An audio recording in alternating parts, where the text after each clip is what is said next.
A maioria das questões do Enem é simples, mas eles tentam complicar. Eu sou Gui Marques e hoje a gente vai ver as questões de 161 a 165 do Enem 2023. Vamos dar uma olhada no primeiro enunciado? O primeiro enunciado diz o seguinte: dirigir após ingerir bebidas alcoólicas, blá, blá, blá, blá, blá. Ele começa a tentar te enrolar. Não vá. Olha só. Nestas condições, eu estou lendo a pergunta já. Nessas condições, ao final da primeira hora, após a ingestão da quantidade Q de álcool, a concentração C dessa substância no sangue é expressa algebricamente por. E ele te dá uma série de concentrações aqui em função da quantidade ingerida, tá? O que você precisa agora é não ler o enunciado inteiro, mas buscar essa informação que está no enunciado. Olha só. Ao final da primeira hora, após a ingestão, é exatamente o que ele quer. Ele está perguntando isso. A concentração de álcool no sangue, C, corresponde a aproximadamente 90% da quantidade Q de álcool ingerida. Você vai buscar, dentre as afirmativas, aquela que representa 90% da quantidade Q. Como é que a gente calcula 90% de quê? Você pode fazer direto, mas eu quero te mostrar que 90% é 90%. Esse por é uma divisão, dividido por 90 por 100, 90% da quantidade Q. O que representa, se você simplificar o 0 com 0, 9 dividido por 10 dá 0,9, certo? É só buscar a casinha, a vírgula uma casa para a esquerda, vezes a concentração Q. Então eu posso dizer que a concentração vai ser reduzida a 0,9 vezes a concentração. E é essa a resposta que ele pediu. E está ali na letra A. Concentração é igual a 0,9 vezes Q. Certo, gente? Então, se você busca uma preparação desse jeito, onde você percebe como tem que ler o enunciado do Enem, vai buscar diretamente no enunciado aqueles dados que você precisa para poder resolver. Se isso te ajuda, eu peço que você se inscreva no canal para você receber os vídeos das próximas resoluções, tá? E que você me acompanhe nesses vídeos para que você possa se preparar para o Enem de uma forma mais eficaz. Certo? Vamos para a próxima questão? Próxima questão é a seguinte. Número 162. Um investidor iniciante observou o gráfico que apresenta a evolução dos valores de duas criptomoedas A e B em relação ao tempo. Parece uma coisa muito louca, né? Mas ele está mostrando aqui o valor da criptomoeda B, de 0 a 6 no gráfico, né? E o valor da criptomoeda A, de 0 a 7 aqui no gráfico, ele vai no máximo até 6 também. Durante horas consecutivas, esses valores foram observados em 9 instantes, representados por horas exatas. Em quantos desses instantes a criptomoeda A estava mais valorizada do que a criptomoeda B? Então, ele quer saber, criptomoeda A estava mais valorizada do que a criptomoeda B, tá? Vamos pensar em alguns instantes aqui, o que vai acontecer com essas criptomoedas. O que acontece aqui, por exemplo, vamos dar uma olhada aqui nas 13 horas, tá? Nas 13 horas, a criptomoeda A valia 6. E a criptomoeda B, está aqui representada nesse eixo Y, ele valia 1,5 aproximadamente, tá? Nesse ponto, a criptomoeda A estava mais valorizada do que a B, certo? Porque 6 é mais do que 1,5. Agora, se eu pegar aqui, por exemplo, ó, às 15 horas, a criptomoeda A estava valendo 2,5 e a criptomoeda B valia 4. Portanto, nesse momento, ela não estava mais valorizada do que a B. A valia 2,5 e B valia 4. Então, o valor dela era menor do que a B, tá? Como é que eu acho, então, quais os pontos onde a criptomoeda A vale mais do que a B? Percebe que quanto mais eu for para a direita nesse gráfico, mais eu estou valorizando a criptomoeda A, e quanto mais eu vou para cima nesse gráfico, mais eu valorizo a criptomoeda B. Se for a mesma quantidade para cima e para a direita, por exemplo, aqui ó, às 10 horas, onde ele está em 2 e 2, não é o mesmo valor para as duas? Então eu posso dizer que se a gente quiser separar esse gráfico em regiões e a gente quiser marcar aonde as duas têm o mesmo valor, eu acredito que você consiga enxergar que essa reta aqui, ó, que eu estou traçando, que corta o gráfico exatamente ao meio aqui na diagonal, mostra as 10 horas, as 11 horas, por exemplo, onde é 4 e 4, né? Ele mostra exatamente onde os valores são iguais das duas, porque aqui é 3 e 3, 4 e 4, 5 e 5. Se eu pegar a direita desse gráfico aqui, ó, vamos imaginar que eu pegue agora valores nesta região aqui, ó.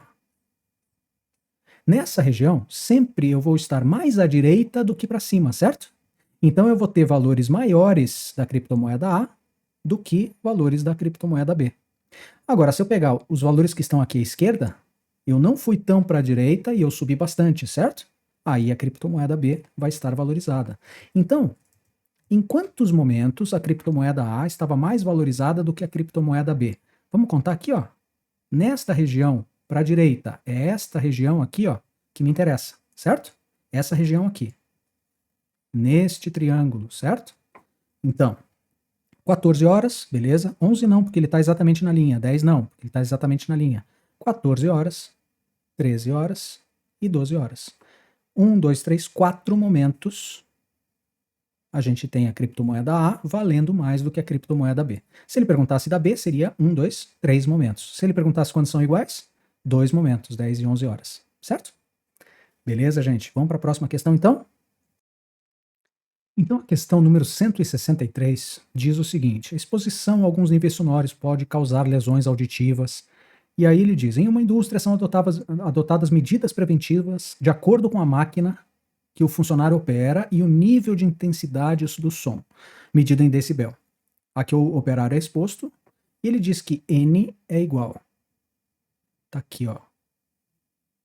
Log de I elevado a décima na base 10 menos log na base 10 de I zero elevado a décima, certo?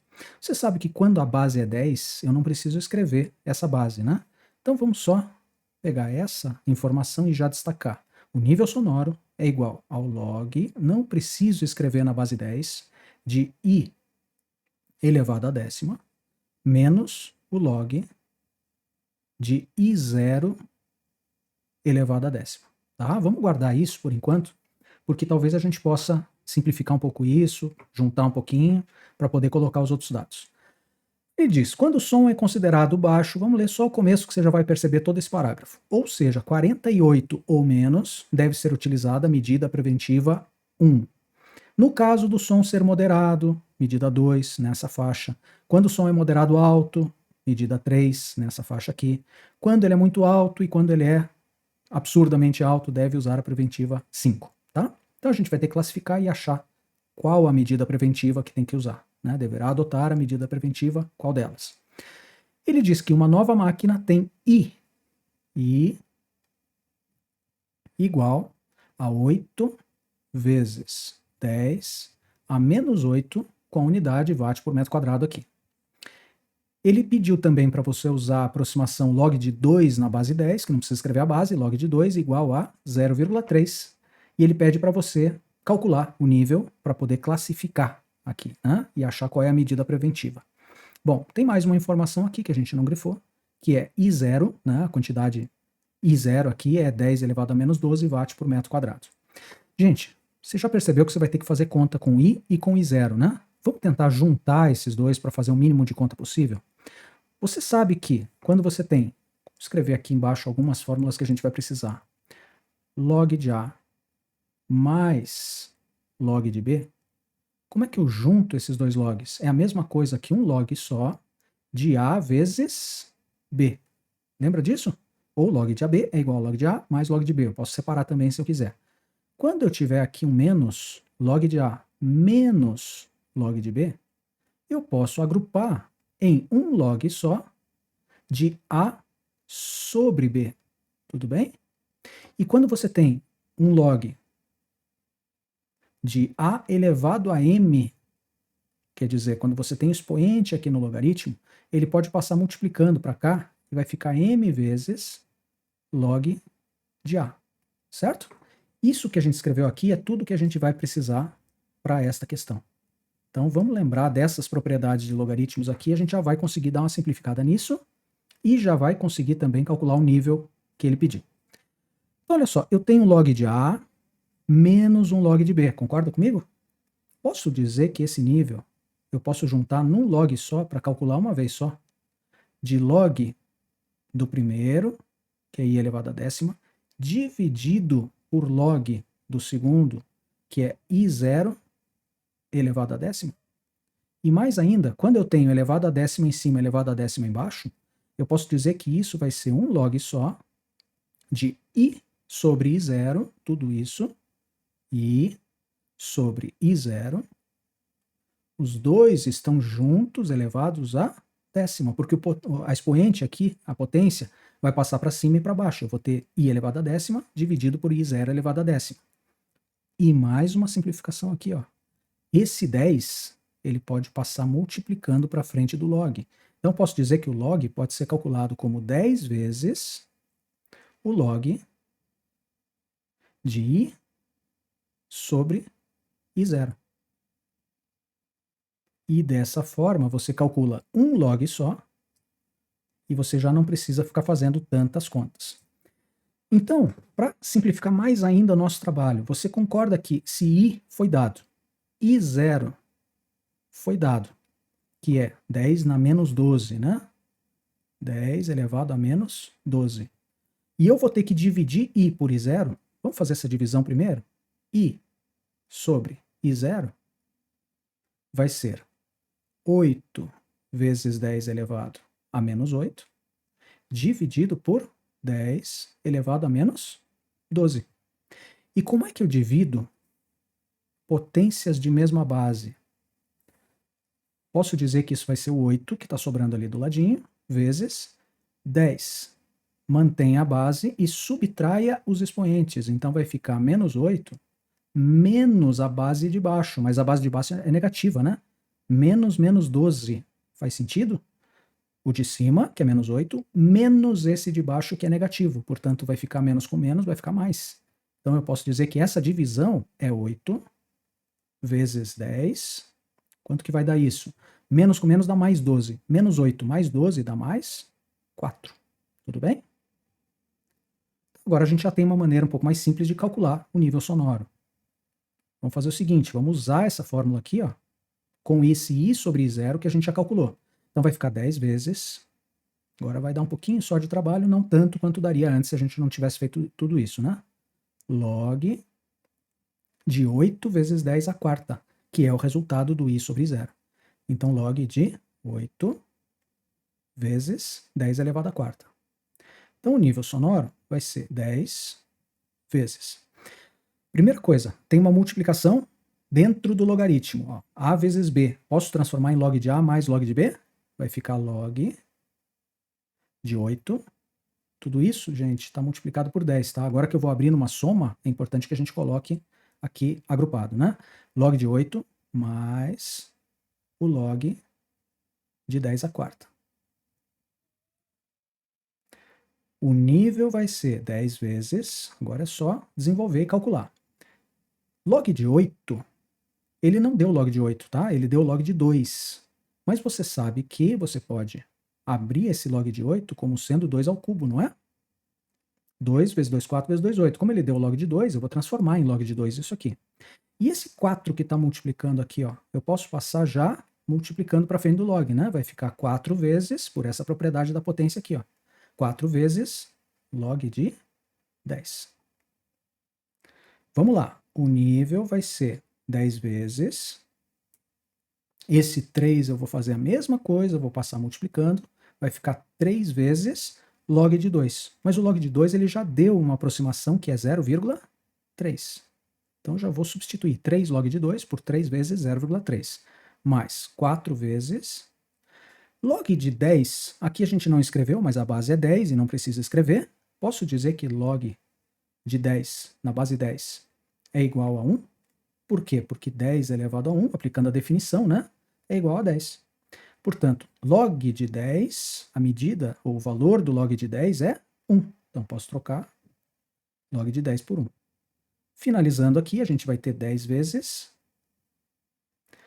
3 vezes 0,3 é 0,9.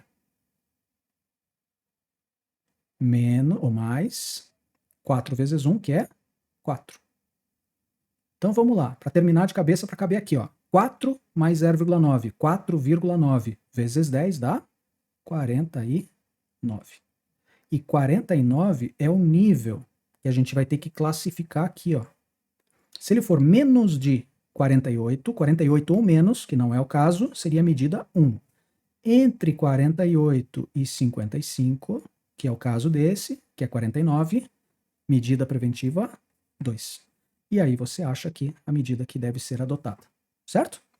Então, uma questão de log, veja como ela é importante, porque ela lembra das principais relações que existem entre logaritmos, né, as fórmulas de logaritmos, da definição de logaritmo, em um caso particular aqui, e da aplicação de valores estimados aqui, ou valores aproximados também, certo?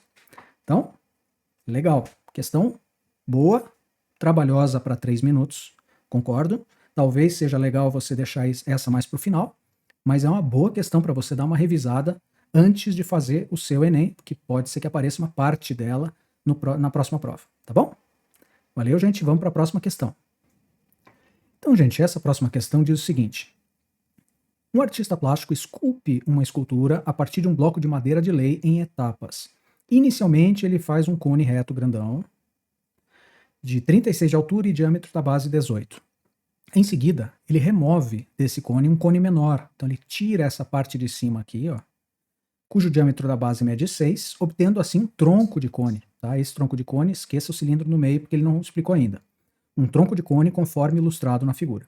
Em seguida, ele perfura esse tronco de cone, ele faz esse furo aqui no meio, removendo o cilindro reto de diâmetro 6, cujo eixo de simetria é o mesmo do cone original. Quer dizer, ele está bem centralizado aqui no tronco de cone, né?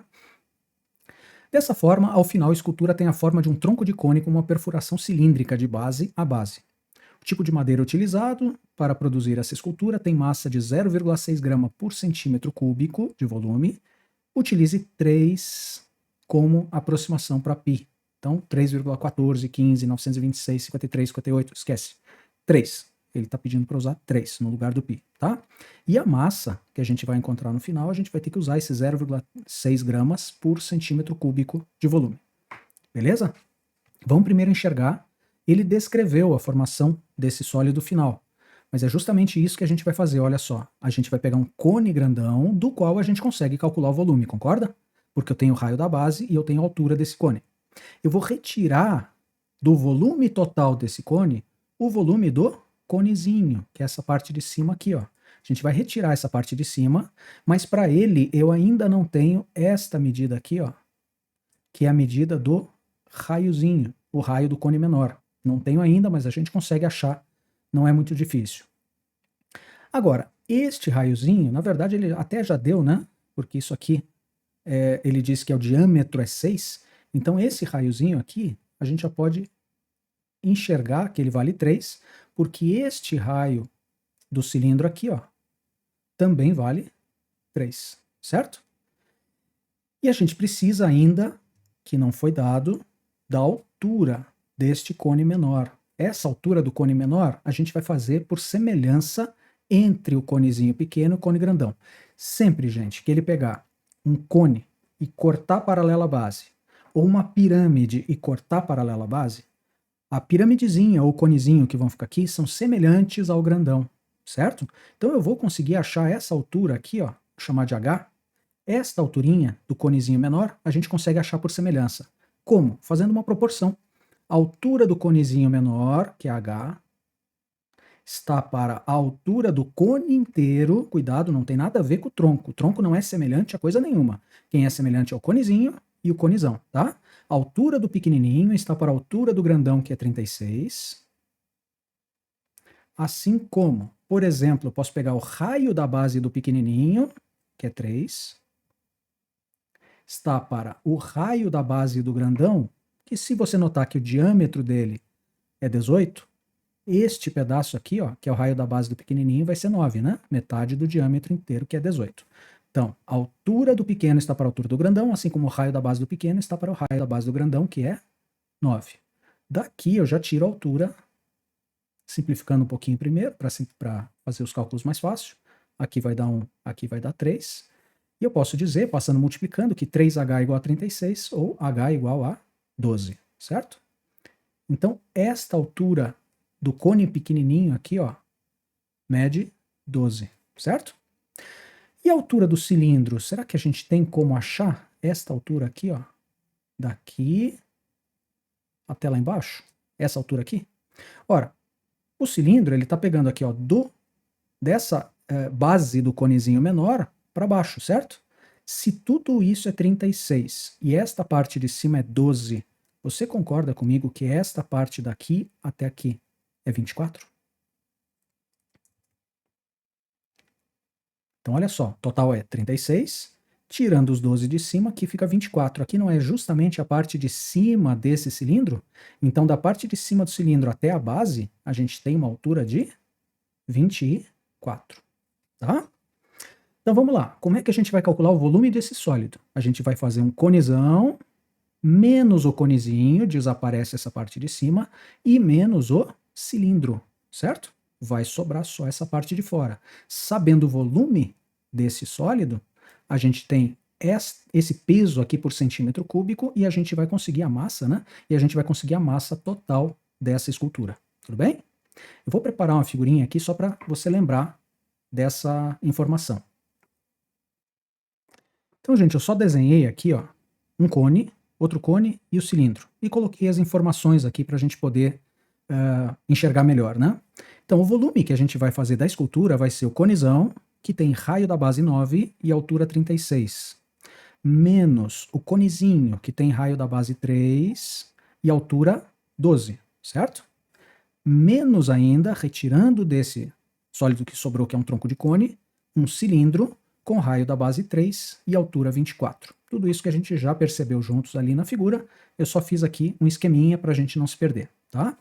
Eu vou chamar esta figura aqui, ó, de figura 1, aqui eu vou chamar de figura 2, e aqui eu vou chamar de figura 3.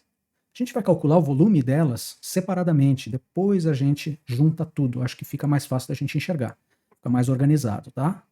Volume 1 vai ser o volume de um cone de raio da base 9 e altura 36. Então, é 1/3 da área da base vezes a altura, certo?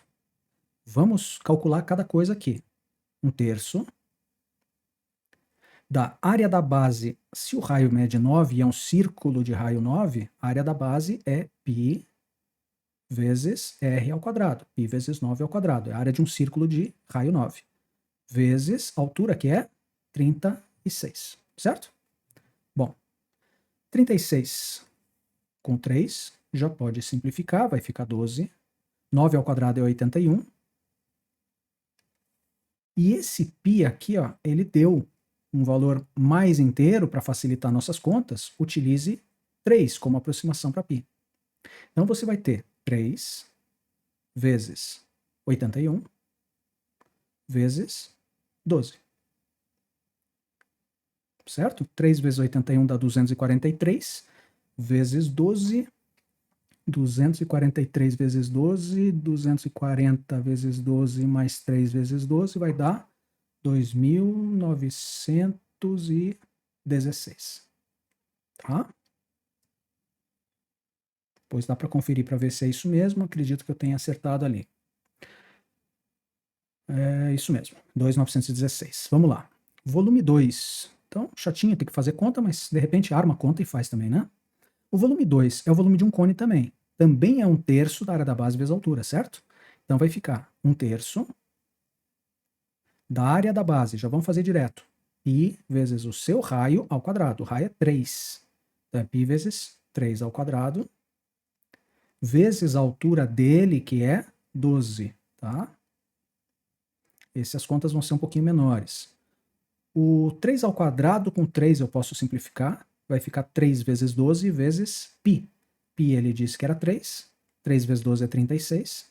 E 36 vezes 3 dá 108.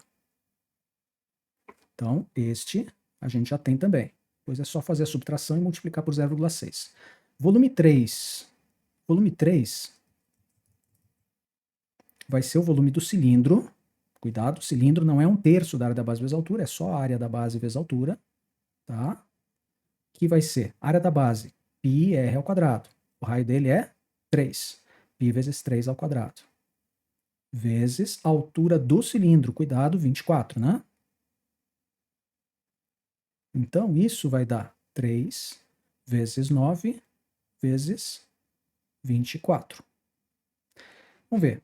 3 vezes 9, 27. 27 vezes 24 é 27 vezes 20, mais 27 vezes 4. 27 vezes 20, mais 27 vezes 4 dá 648. Certo. 648 é o volume do cilindro. Então, o volume da escultura vai ser o volume 1, que é 2.916, menos o volume 2, que é 108, menos ainda o volume 3, que é 648. Beleza? Bom, fazendo essas contas, 648 mais 108 dá 756. Opa, 2.916 menos 756, 2.900 menos 756 vai dar 2.160, tá? 2.160 o quê? Centímetros cúbicos. Esse é o volume dessa partezinha aqui, tá? Bom, agora eu preciso saber a massa da escultura, que é justamente o que ele pediu ali, ó. Esse 2.160 está em centímetros cúbicos. Cada centímetro cúbico pesa 0,6, tem massa, desculpa, não é peso, é massa, tem massa de 0,6 gramas. Portanto, a massa da escultura inteira vai ser 2.160 centímetros cúbicos vezes 0,6, que é a massa por grama. Então, 2.160 vezes 0,6 é 2.160 vezes 0,5, que vai dar 1.080 mais 196, vai dar 1.296 gramas. Tá? 1.296 gramas é a massa da escultura. Né?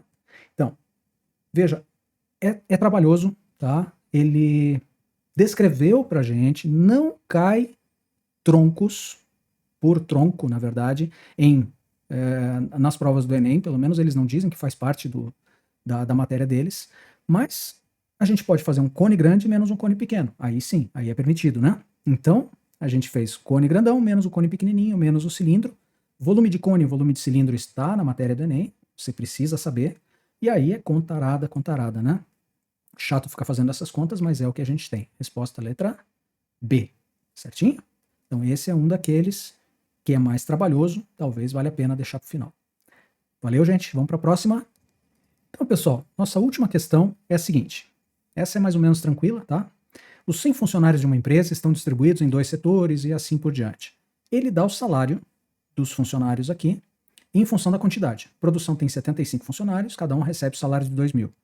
A administração tem 25 funcionários, cada um recebe 7.000. Sacanagem, né? A média dos salários dos 100 funcionários dessa empresa, em real, é. Esse é um caso típico de média ponderada, né? Você vai fazer uma média ponderada dizendo que tem 75 pessoas que recebem 2.000, 25 que recebem 7.000, e para você fazer uma média ponderada, você vai multiplicar a quantidade vezes o salário, então você vai fazer 75 vezes 2.000, é como se você somasse 100 valores aqui, né? 75 valores iguais a 2.000, mais 25 valores iguais a 7.000, e você vai dividir pelo total de valores, que é 100, né? Opa, você vai dividir pelo número de funcionários, que é 75 mais 25, que vai dar 100.